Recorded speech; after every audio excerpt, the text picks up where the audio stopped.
जब मैं 21-22 साल का था, मैं अपने पेरेंट्स का घर छोड़कर अपने भाई के साथ मूव कर लिया था। हमारे एक म्यूचुअल फ्रेंड के साथ हमने एक 2 मंजिल का घर रेंट पे लिया। वो एक पुराने जमाने का घर था जिसमें बहुत ही डेकोरेटिव सीलिंग्स, दरवाजे और दरवाजे के हैंडल्स थे। हमारे शिफ्ट करने के बाद हमें पता चला कि वो घर कभी शमशान घाट हुआ करता था और जो गराज था वहाँ डेड बॉडीज को रखा जाता था और जलाने के लिए तैयार किया जाता था। ये बात समझ आ चुकी थी क्योंकि घर के ठीक पीछे एक सिमेट्री थी, पर वो लंबी घास से छुपी जाती थी।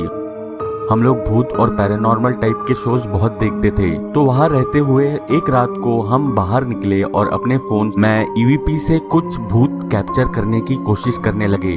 हम लोग क्वेश्चंस पूछते और फिर रिकॉर्डिंग्स को प्ले करते, देखने के लिए कि शायद हमने कुछ पकड़ा हो। हम डिसअपॉइंटेड थे पर सरप्राइज नहीं थे, और फिर करीब आधे घंटे बाद हम डिसअपॉइंटेड हुए कि हमारे हाथ कुछ नहीं लग रहा है, और फिर करीब आधे घंटे बाद हमने गिव अप कर दिया क्योंकि हमें डराने वाला ऐसा कुछ भी नहीं मिला था। बट वापस देखो तो ऐसा लगता है हमने किसी का ध्यान तो अपनी तरफ खींचा था। वो धीरे धीरे शुरू हुआ। हमारे फ्रेंड को क्रॉनिक बैक प्रॉब्लम्स थी, तो ऊपर अपने कमरे में सोने की जगह वो नीचे सोफे पे सोता था। वो हर दूसरे दिन हमें बताता था कि उसे किसी के पैरों की आवाज सुनाई देती है और कभी कभी किसी के बड़बड़ाने की आवाज भी, विशेष रूप से किसी औरत की जो खुशी से गाते हुए बात करती है। ऐसा लगता है जैसे किसी बच्चे से बात करती है। कुछ समय बाद हम तीनों को नीचे बहुत अनकंफर्टेबल सा लगने लगा। ऐसा लगता था कोई हमें बाहर अंधेरे से झांक कर देख रहा है। हमने सारी खिड़कियों को पेपर्स या फिर चादरों से ढक दिया और हमारा दोस्त ग्राउंड फ्लोर पे अकेले सोने में ज्यादा खुश नहीं था,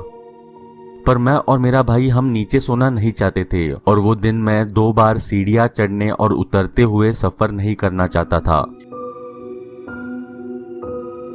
एक रात हम नीचे से आने वाली चिल्लाने की आवाज सुनकर उठ गए। हम भागते हुए नीचे लिविंग रूम में पहुंचे और देखा हमारा दोस्त आंखें फाड़ कर सीलिंग की तरफ देख रहा था। उसने ब्लैंकेट को कसकर पकड़ा हुआ था जैसे वो उसे फाड़ने वाला हो। उसने बताया कि उसकी नींद किसी की बेचैनी से सांस लेने की वजह से खुली, जो कि कमरे के कोने में से आ रही थी। जब उसने पूछा कौन है तो ऐसा लगा अंधेरी की तरफ कोई चला गया हो। हमने उसे सीढ़ियां चढ़ने में हेल्प की और उसने वो रात हमारे साथ 2nd फ्लोर पे गुजारी। मैं कह सकता हूँ कि मैंने उस घर में 2 बहुत ही खतरनाक एक्सपीरियंसेस महसूस किए हैं।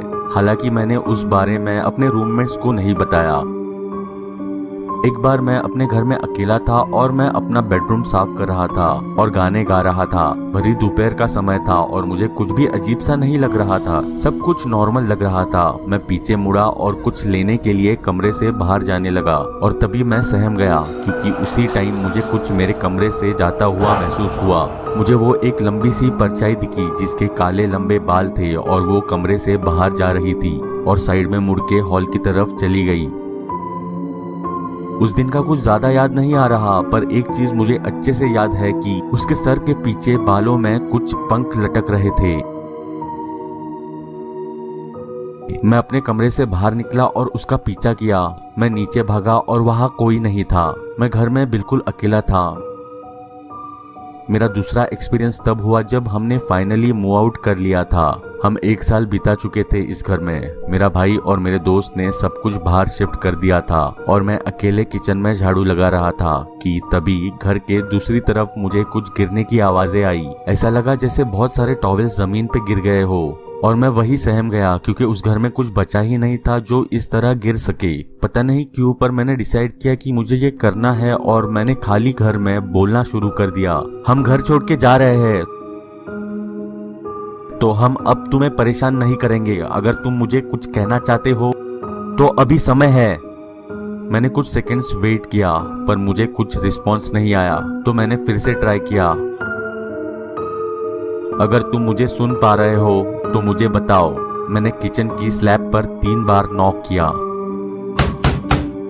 और फिर एकदम बेसमेंट से वापस 3 बार नॉक की आवाज आई, एकदम वैसे ही जैसे मैंने की थी।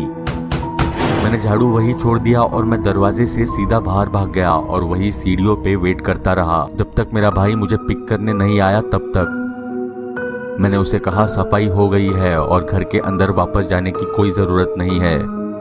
मैंने एक चीज सीख ली है कि मैं अब कभी भी ऊपरी हवाओं से पंगे लेने का नाटक कभी नहीं करूंगा।